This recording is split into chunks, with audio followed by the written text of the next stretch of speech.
Hello, our friends, Evolutionary Energy Arts family. Hello there, welcome back. Welcome back, guys. It was a long night for us. We had just a lot of interruptions all night long, and interesting one that we're going to share with you guys. And we want to thank our newest patron. Well, we definitely want to say a huge thank you to Marianne. I think she came through Ko-Fi, but anyhow, she gave to the channel, and we are grateful. Yes, thank you so much. Whether you're giving through Patreon, Ko-Fi, or just supporting us in whatever way you do, there are so many of you out there that make all this possible, and we'll keep sharing what we can share of our experiences and our gifts, I guess, with you guys. And it's such a pleasure to be able to interact with so many wonderful souls on a regular basis. Indeed it is. It is. It's a team effort. Oh, a team effort. Absolutely. When you look at what the world has gotten to view through a dark age, the whole concept of a witch and her familiars, very dark and mysterious and kind of scary. We get these fairy tales, quote unquote, that are not really so nice when you think about it.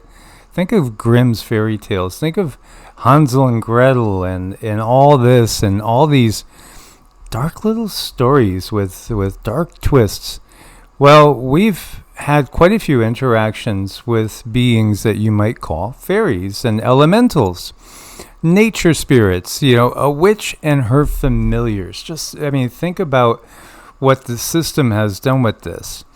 Witches' familiars, past and present. And you see just, a little girl dressed up in a white dress, interestingly enough, with two white wolves, or I guess those are wolves and not shepherds. But, again, the animal kingdom, the natural kingdom, the natural order of things. Here you have a cute little Halloween witch with owls, kitty cats, pumpkins. It's adorable, isn't it? But at the same time, witches and their familiars, and this is not necessarily about witches, but I just wanted to touch on this subject for quite a while.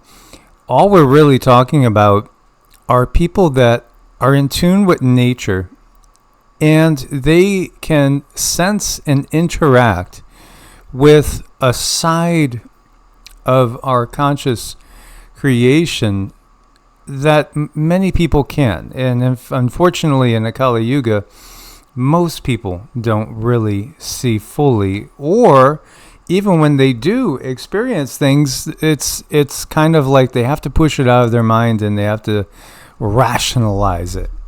Well, they're probably in a situation where they cannot express themselves, so they simply ignore it. And when you ignore it, it's just like a muscle, that it goes away. When you ignore something, when you ignore anything, it goes away. You ignore your health, you're going to lose it. You ignore what kind of food you eat, and, well, then you're going to get sick. So anything in life that you ignore, there are going to be problems eventually. But in my own experience and so many others, it's more like you're in an environment where you simply cannot share the things that you know and see. Not so much that it's bad, but because people won't understand. And then there are extreme things where people might be able to see things, but if they do share it, there's going to be some type of consequence. You're going to get booted out of the family, you're going to get locked up. There's all kinds of stuff that could go on, and that's not fair. And it doesn't mean that person is bad. There are people out there that can see, know, and do, and they really have no one to talk to. But what do you do with that? What do you do with that? We're in a world where it's not really utilized, and what do you do with it? If you have children, your children are going to probably have these experiences, so you keep yourself healthy and you prepare in case they have questions. Friends might have questions. You just sort of keep yourself at the ready and hone your skills and understand that we're not always going to be in a dark age. No, and we're not in the dark age anymore, and that's why everything is kind of falling apart around us in so many ways. The paradigm that has really cut us off from so many other beings, that paradigm is being exposed for what it is. When you think about a walk through the woods at night, does it make you nervous or does it make you exhilarated and happy? Again, so much of everything is our societal conditioning. You're never alone. You're never alone anywhere. And everything that you do, every single little thing that you do is watched by something else. And that may be a little freaky to realize there's an awful lot more beings that can see us than beings we can see, typically. Well, yeah, and in that sense, it's not to frighten anyone or scare anyone. It's just that nature watches nature. Nature knows what's going on around it. So it's more of a knowing, less of a watching. It's more of nature is just doing what nature does, and it's not to be feared. No, because most beings in nature are absolutely either indifferent or more towards the benevolent side than they are necessarily dark and sinister. The dark and sinister beings in our world are the ones that have given us this false reality. What they've done is really trapped our consciousness into a tiny little narrow band in which we often do tell ourselves, well, I didn't really see anything. I didn't really feel anything. That little shadow that I thought I saw at the corner of my eye, it was nothing.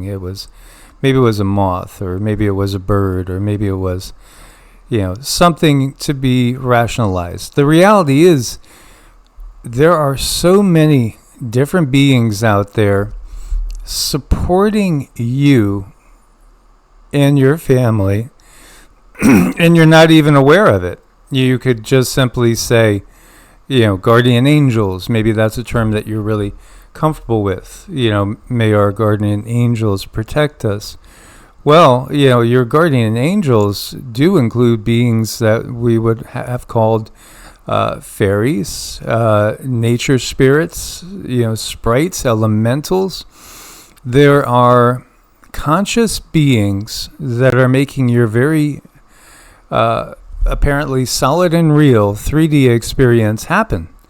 They're helping to make this reality happen for you, to have this experience. And again, if we didn't have what we call in Taoism and in the Qigong circles, these body elementals doing what they do to literally maintain our bodies, we wouldn't be alive.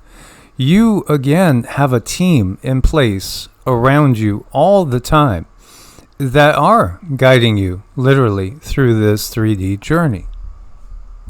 And it's, I just want to keep going back to, it's not something that should be feared. It's more of something that's simply natural. It simply is. It's like we breathe. And the communication that I'm talking about is just not the communication that I think many people think that it is, the way we perceive that it is, like the deliberate communication that people do. Like you walk up to someone and you say, hey, how are you? It's nice to meet you. You shake somebody's hand. That's not really the communication that I talk about. This is more of a watching, more of a reactive type of communication. When we're dealing with nature, we're dealing with the forest.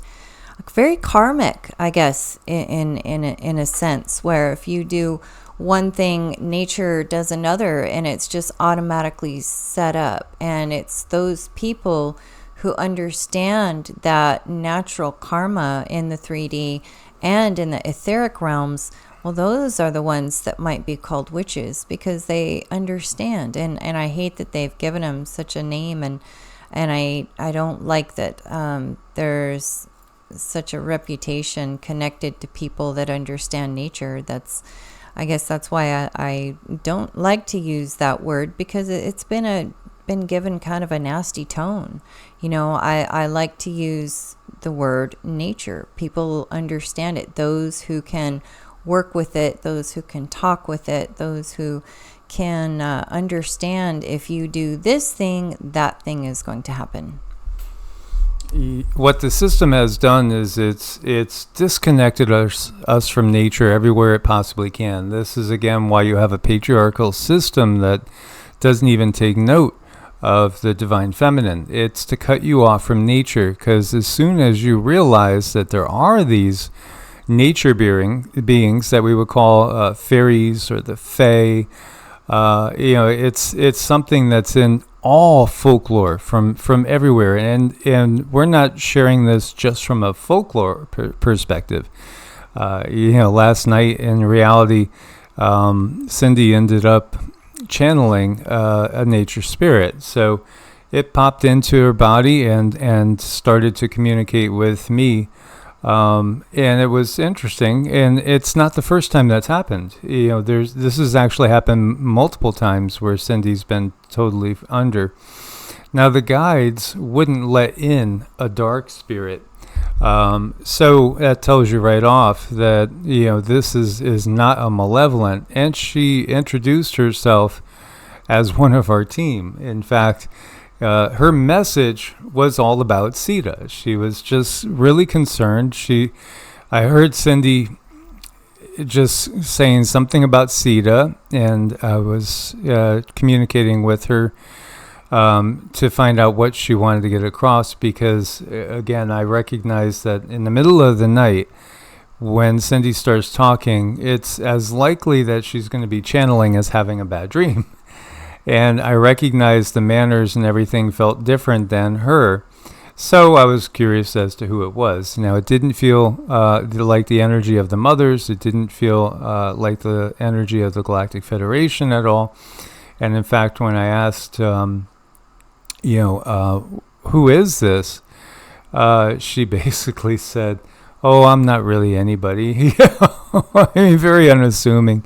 She said, "I'm one of your smaller guides that helps with the dogs." And I said, "Oh, okay. So, are you what we would call a fairy?" And she said, "Yes, humans have called us that." And she is a guide. So she is one of the guides, and one of her main duty really is watching the dogs. And she just wanted to share with us that Sita could get hurt when she goes chasing after things, and not to let her jump off the porch.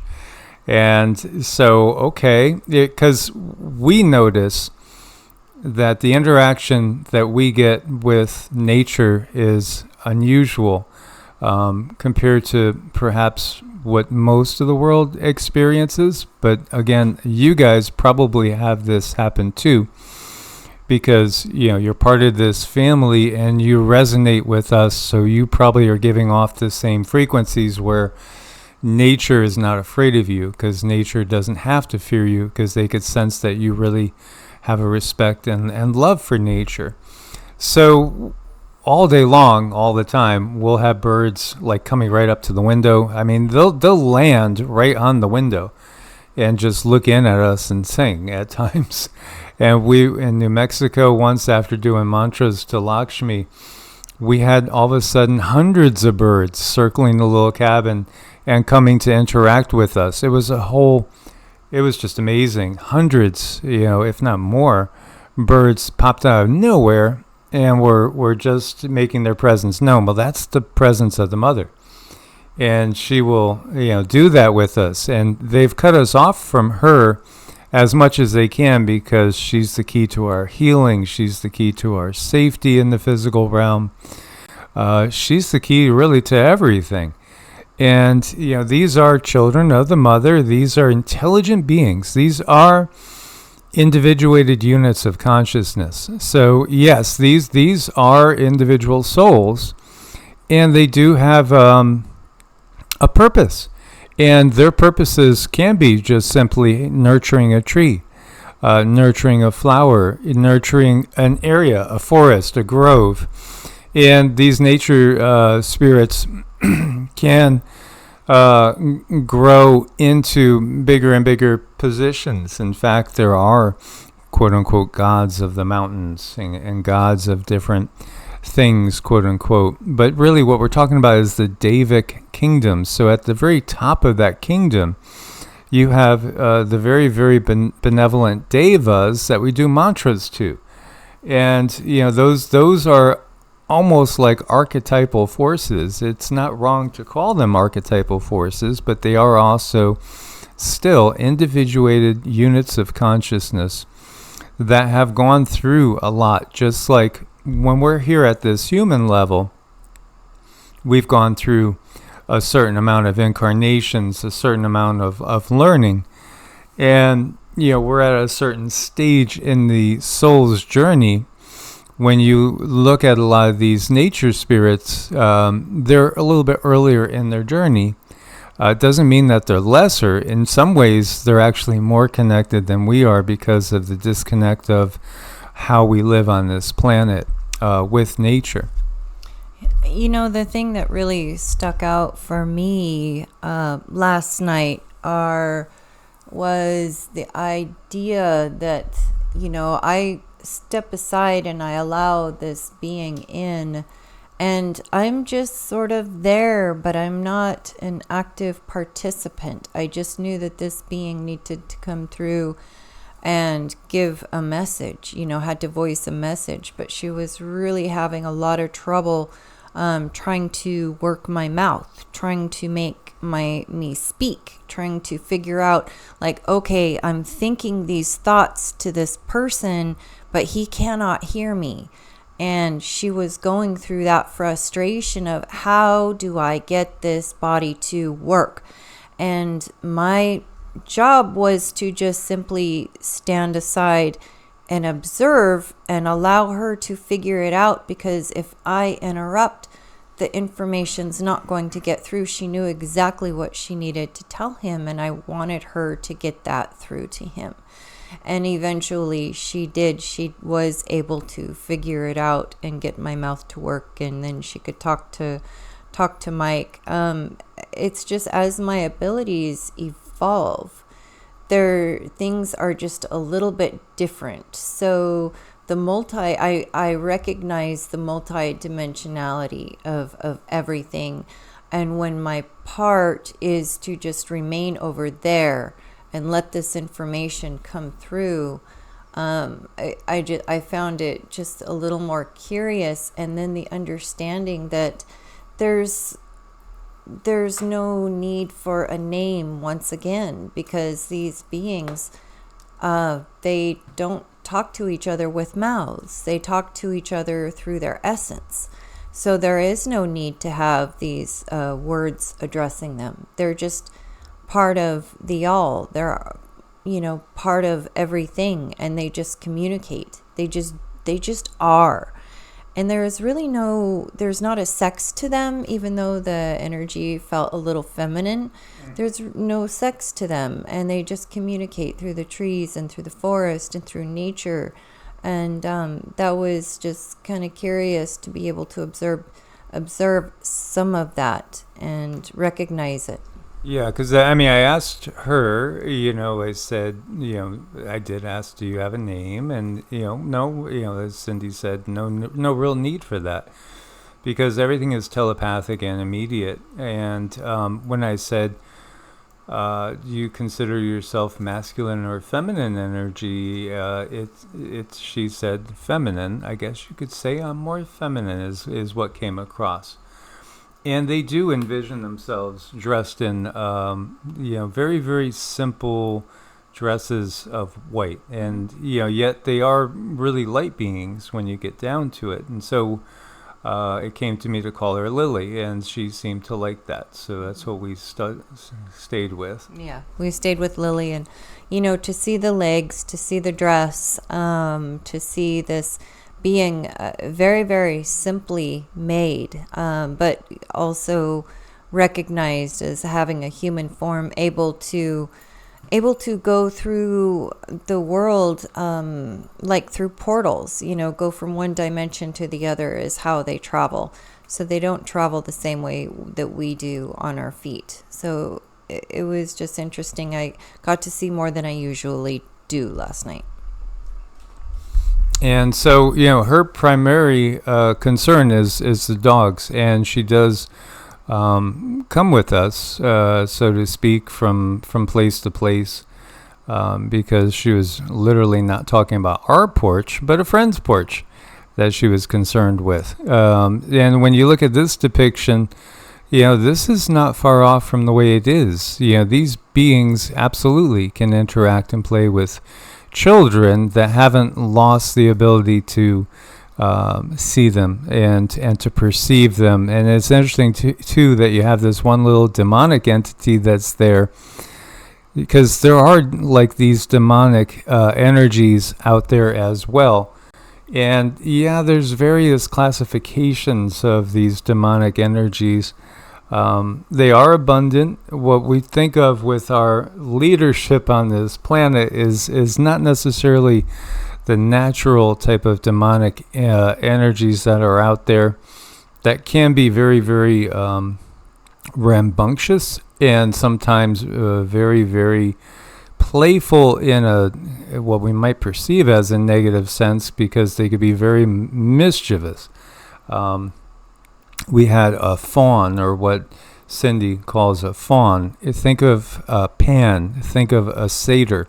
There are very, very, that's actually an extreme accurate depiction of some of these beings that are out there that are a natural part of this world and realm, just in the 4D, just outside of our perception for most people, not all though. And it has come in the house at times, and it has made noises, or things have knocked over, or cabinet doors have opened up. This type of thing happens. Lights go on and off.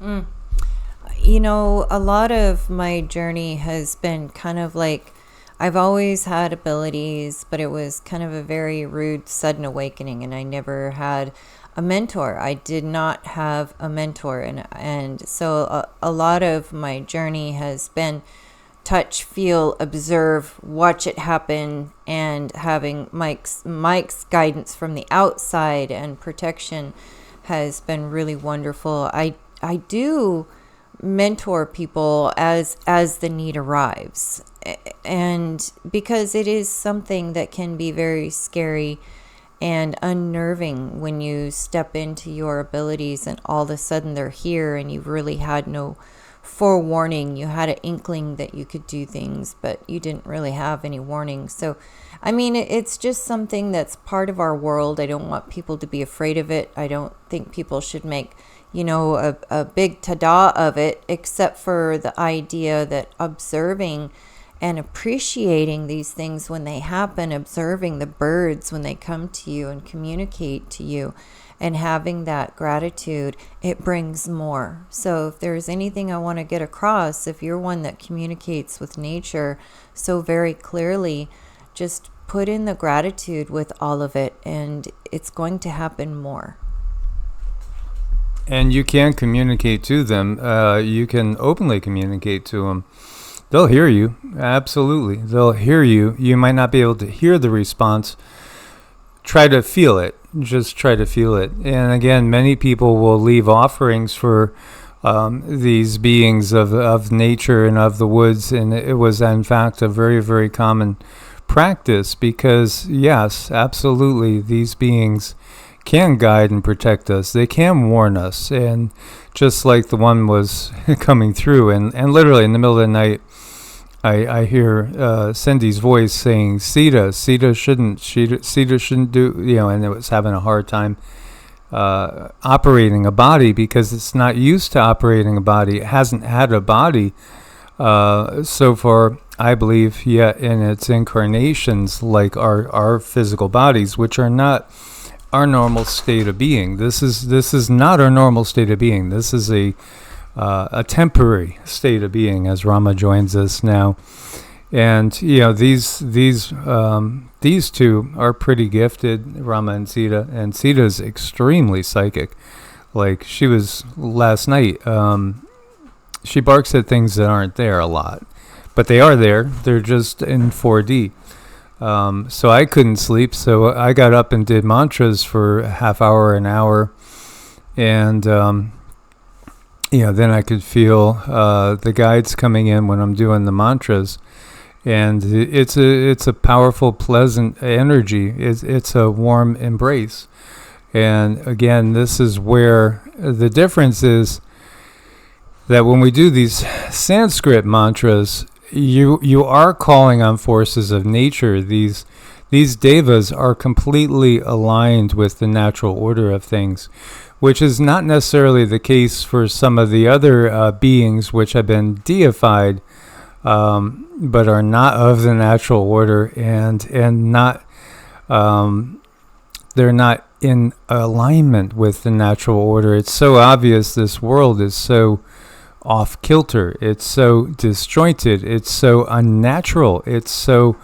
harmful in so many ways. And the beautiful thing is we're heading into the Bronze Age, which means the time of myth, legend, and fairies is really where we are heading. And that ability to interact with these beings is going to become commonplace and just back to a part of who we are, and that's a beautiful thing. The ability to just talk in the mind is so common. They don't even think to that they would have to use a mouth, and that's the one thing that I recognize was the biggest frustration. Is this Lily wanted to get this information to Mike, and she's like actually yelling. She's yelling, but she cannot. Nothing's happening, and I'm watching this happen, and she's trying to get through, and then she figures out, okay, I'm not operating this body correctly. I have to do something different. So she was finally able to figure it out and get through. But understand, when you are dealing with these nature spirits, it's going to be in your mind. This is where we quiet the mind so that we can hear them. So they are definitely trying to speak. Yes, and because, again, animals are part of the natural order of things, some of these spirits and some of the very, very high-level ones, such as a Lakshmi, a Ganesh, even a Vishnu, can go and temporarily jump into the body of any animal they choose and send a message to humanity. And this is normal. My dad... and Cindy's dad, both of our fathers have a portion of Native American in them. And my dad would always tell me about flying in his dreams. Now, that's our natural state. And he would say to me as a little kid, you're going to laugh at me, but yeah, I turn into a bird and I fly when I dream. But, again, it's like a dream quest. Now, we can also send our consciousness into the animals and merge with their consciousness at times as well. These are things of a shamanic nature that many indigenous people know of. And this is why the system can't have this type of knowledge out there. They can't also have the knowledge out there of what happens in the afterlife, because that would destroy the religions that they've given to us that are not in agreement with what we end up observing for ourselves and from interacting with others that are on the other side. So, this is why they have given witches a bad name, and, paganism a bad name, and all the more shamanic traditions, because, again, they've disconnected us from so much of who and what we are, and they've disconnected us from so much help of a natural order. And I love watching this video with this little squirrel bringing a cookie up to the human, because it is trying to communicate. And this squirrel has had to have done a lot of observing to figure this out. I think it's just absolutely amazing and wonderful and beautiful. And we've come a long way if we can just make peace with those energies around us a little bit more. More of us might find prizes like this. I think it's so adorable. Absolutely. Look forward to your comments as always. Thanks for being part of the family. Source bless and namaste. Namaste.